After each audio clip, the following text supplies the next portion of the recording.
Hello, and welcome to Overthinking Eurovision Looks Back. I'm Matt Rather. So let me take you back to Eurovision 2005. Hollaback Girl was all over the radio, the world was divided into Team Aniston and Team Jolie, and the same weekend as the grand final, George Lucas released a little independent film.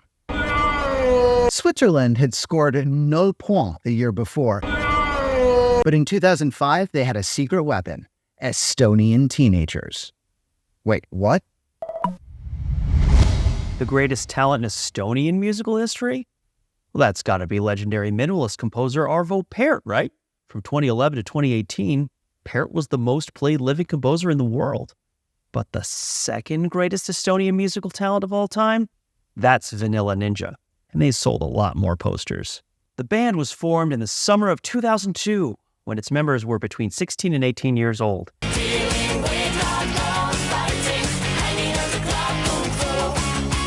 After their breakout single Club Kung Fu, they had a number of hits in Central Europe.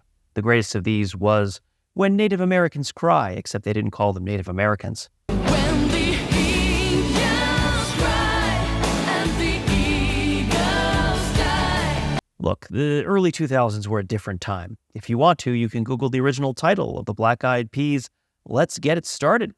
Or don't. Vanilla Ninja came onto the scene with a pop rock vibe that was very of the moment. They remind us of Evanescence, another band of the moment. In fact, here's a recording of them from 2005.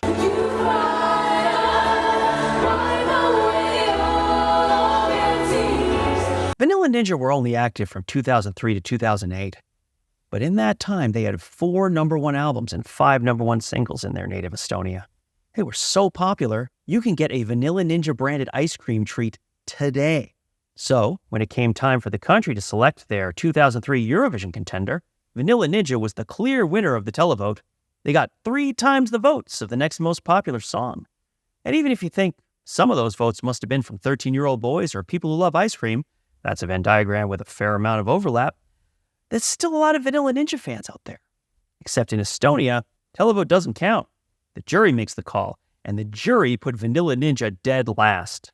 How can you do this? This is outrageous. It's unfair. This raises the question, why hold a televote at all? Why ask what people want if you're not going to give it to them? And it answers another question. Poland. If you want to find a country that has a worse Eurovision selection process than you, just trot up the Baltic to Estonia.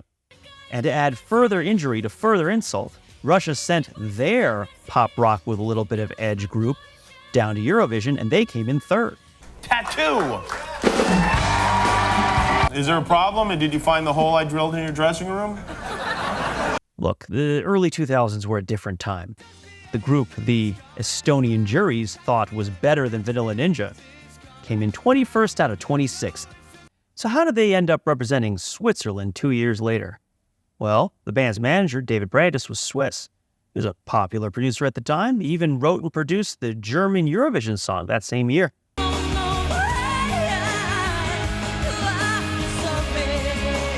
He was also producing another band called E-Rotic, which made extraordinarily horny dance music. As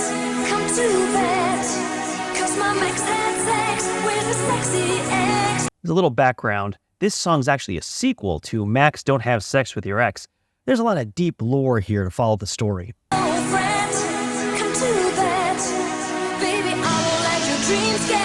I say we take off and nuke the entire site from orbit. The thing I don't get is that this is obviously a novelty music act, and yet they have 9 studio albums. Germany, talk to me here. Are you too repressed or not repressed enough? Might not surprise you to learn that David Brandis turned out to be a pretty sketchy dude. A couple months before the competition, he was accused of buying copies of his own band's music to boost their positions in the charts. Was that wrong? Vanilla Ninja was banned temporarily from the German music charts, and they fired Brandis, so they entered Eurovision 2005 under a cloud. But we still think they rocked pretty hard.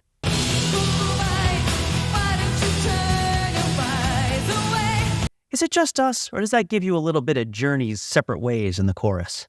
Someday love will find you. By the way, If you haven't seen the video to Journey's Separate Ways, you have my full permission to pause this video, head it over, watch that, come back.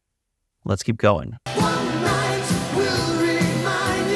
Now, lyrically, this song is a little ahead of its time from its use of vibes. Today, we live in a world of vibes. But if you check Google Trends, vibes in 2004 was a pretty seldom searched term. Thematically, this is a bit like Olivia Rodrigo's Bad Idea. The singer is drawn towards something toxic, yet irresistible. Cool vibes, why don't you kill me? So you might think, bad boy, right? I understand. Well, if you go back to Vanilla Ninja's website, which is barely functional 20 years later, you'll find a pre-Eurovision interview where they tell you the secret. You'll be surprised to learn that, smiley emoji, it's a tiger. Don't let a tiger kill you for a TikTok trend. It's 2005. Don't let a tiger kill you for your MySpace page. Cool Vibes finished 8th, only 3 points ahead of another classic Eurovision rock act. Come on, come on, come on! Love is all over me! Vanilla Ninja and Wigwam did a lot to prove that real rock and roll could succeed at Eurovision. And it's probably not a coincidence that just 1 year later, the Arocalypse was upon us. And that brings us to 2007. Still riding high in Estonia, Vanilla Ninja decided to take another crack at representing their country in Eurovision. This year was going to be the first one where the jury wasn't going to make the decision by themselves. The public would have a say. Vanilla Ninja could right the wrongs of the 2003 jury nullification. But it turns out that their song, Birds of Peace, it didn't really seem to take flight. Running in dreams, see birds of peace, how they're flying away. The band finished 4th at Eurolal in 2007, and that put an end to their ESC dreams. Thankfully, they could all console themselves with a little bit of ice cream. But maybe Vanilla Ninja could still get a happy ending. After a 15-year hiatus, the band released a new album in 2021. They're even working with David Brandis again, who I guess they've forgiven for the whole chart-fixing scandal. So Estonia, you know what you have to do. You've enjoyed their delicious ice cream treats for 20 years now. It's time to send these girls to Eurovision. We'll see you next time. You know that Vanilla Ninja had a track in a Dance Dance Revolution arcade machine, right? In the early 2000s, that was a great honor.